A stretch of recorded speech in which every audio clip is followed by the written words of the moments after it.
ବର୍ତ୍ତମାନ ଆଉ ସମୟ ମିଳେନି ଏସବୁ ଆସିବା ପାଇଁ। ତା ଭିତରେ ଗୋଟେ ବଢ଼ିଆ ଜିନିଷ ଆମକୁ ଦେଖିବାକୁ ପାଇଲୁ ଯେ ଇଏ ଦେଖନ୍ତୁ, ଇଏ ହେଉଛି ପଦ୍ମ ଫୁଲର ବଗିଚା।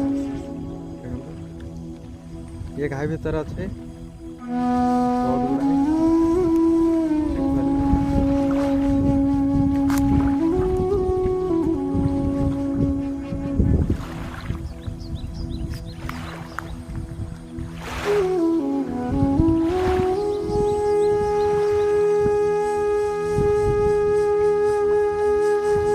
ସନ୍ଧ୍ୟାବେଳେ ଆସି ଆମେ ପ୍ରାୟ ଟାଇମ୍ରେ ଏପଟ ସାଇଡ଼୍ରେ ବସିଥାଉ, ବର୍ତ୍ତମାନ ସମୟର ଅଭାବ ଯୋଗୁଁ ଆଉ ଆସିପାରୁନି।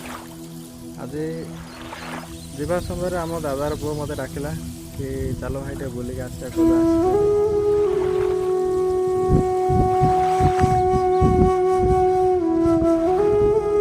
ଆଉ ଆରପଟ ସାଇଡ଼୍ ସେପଟେ ସବୁ କଇଁ ଫୁଲ ସେ ପଟେ